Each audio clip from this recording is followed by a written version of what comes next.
Welcome, COMTO family, to another edition of the Chair's Leadership Chat. I'm Tanya Adams, Chair of COMTO's Board of Directors and Senior Vice President with WSP.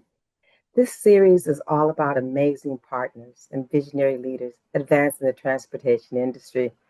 And today I'm pleased and honored to welcome a woman who really needs no introduction whatsoever, Ms. Veronica Vanterpool, Senior Vice President, America's Transit Lead at AECOM.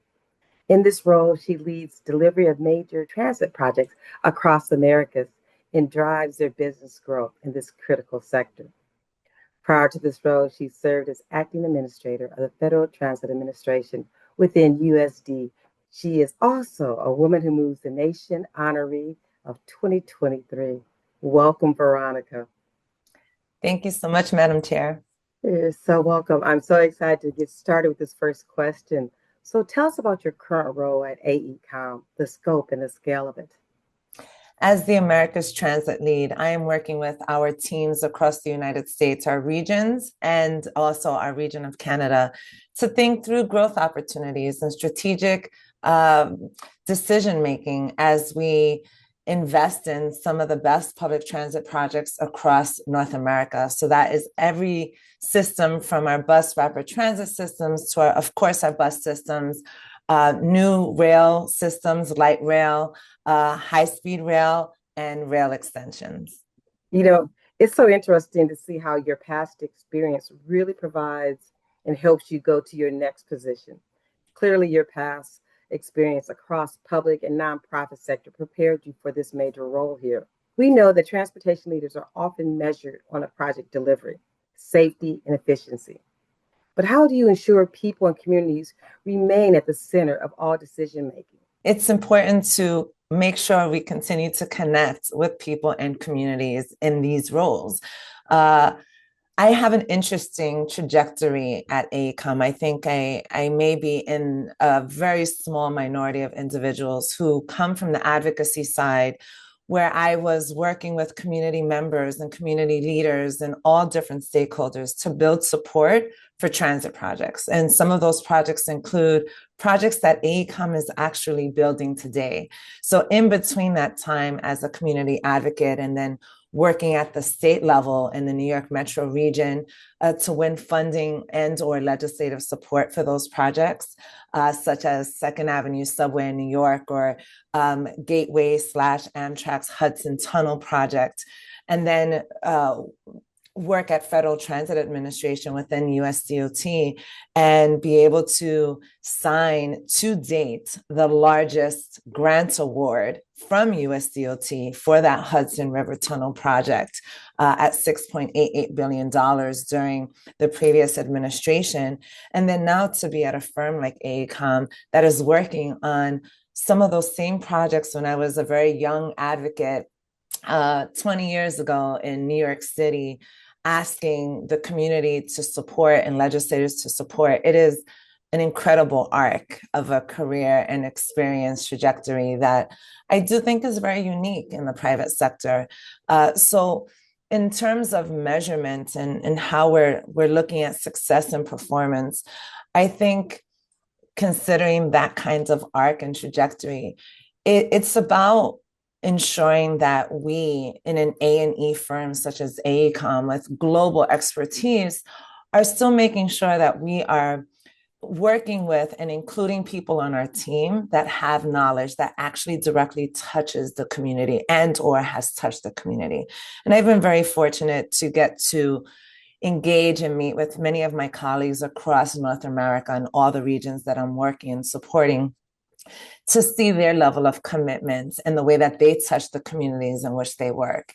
And that continues to inspire and motivate me. So I would center that all around making sure that we remain having those touch points, whether it's through direct engagement in the community on a project or engaging with associations like COMTO, which makes sure that we are always in a forum where we're connected to the community voice.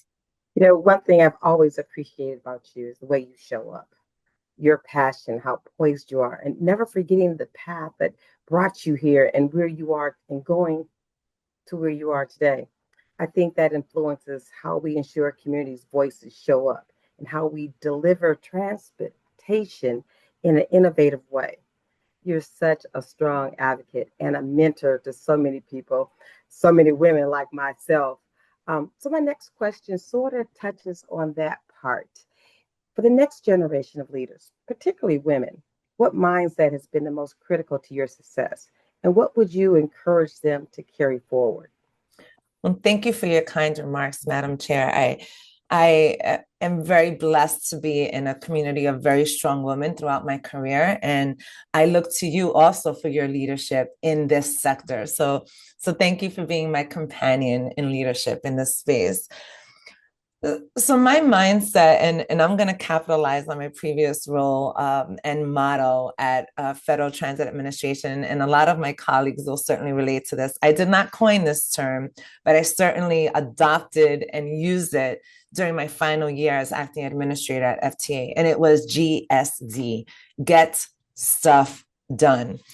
And there's a few variations of that middle word, right? Stuff.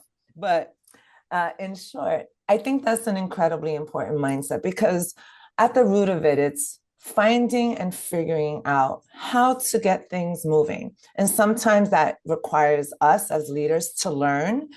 Sometimes that requires us as leaders to find the right people with whom we can partner and or get the answers from.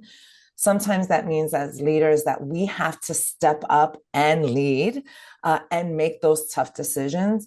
Sometimes it means as leaders that we have to step back to allow other people to make those decisions and lead. So getting stuff done is an all-encompassing mindset for me that is about looking at the totality and the holistic nature of the situation at hand and finding all the pathways to get something done, to get stuff done. And that is applicable to any part of our life as a parent, right? As a working parent, particularly as a working mom. Many of you, and I've often said, how proud I am of my son who is 25, but it is difficult to be a working parent. And all the things that a working parent, especially a working mother, has to do to get stuff done while balancing a career and a demanding job. So that is the mindset that I didn't realize I had been adopting for 20 years of my career until I had these three words, again, that I adopted at FTA, my final year as acting administrator. Well, I'm going to steal those three letters, and we'll play around with the terminology with that. But you know what? I couldn't agree more with you, especially when I think about erasing the stigma of imposter syndrome and reminding others that our stories are unique and there are stories to tell. And I think there are stories, there are journeys, and they help us make better decisions and be great decision leaders for the firms we work for. Veronica, you're known as such a strong supporter of nonprofits and associations like COMTO. Thank you so much. But could you tell us why organizations like COMTO are essential in advancing leadership? COMTO creates a safe forum for people at all levels of learning, awareness, leadership, roles, responsibility to engage and learn. And we need those safe spaces. We need those forums where people who are in the C-suite are engaging meaningfully and substantively with our emerging leaders, those who are new and coming into the field. And COMTO does that in a way that levels the playing field of interaction. There's not a lot of associations and organizations that do that well. And that comes from its leadership. That comes from leaders like yourself and April Rye, who set that tone. And every time I'm at a COMTO event, whether it is an international event or local chapter event, you feel that. And that is what's so inviting about COMTO. Many of us are part of a number of different associations, and they all have a different culture and tone. And that culture and tone, that diversity is important. But what makes COMTO stand out again is the way that it embraces all individuals and recognizes everyone has the opportunity and ability to contribute. Even if you're 6 months in your new role as an emerging leader, a young professional, COMTO makes you feel welcome. And that is one reason why I am a steadfast champion and supporter of COMTO. Thank you so much. Thank you. And you've shown it in more ways. So thank you. Thank you for sharing some time with us today as we celebrate Women's History Month. I always say it's more than a month, it's 365 days. So thank you for being our living history and being such an amazing example for our next generation of leaders. So thank you, thank you, thank you. Compto family and friends, we hope you have been inspired and we leave you energized to bring your skills and experience to this important work that we're doing. I have to say this, join us for our next great conversation in our Chairs Leadership Chat. And also, we hope to leave you a little inspired to get you ready to register for our 15th annual Women Who Move the Nation. 15. That is amazing. That breakfast will be held in DC along with our 55th National Meeting and Training Conference. And you can go on to comto.org to register and find out about more. Again, I did say 55th conference. Until next time, be safe and be well. Thank you. Thank you.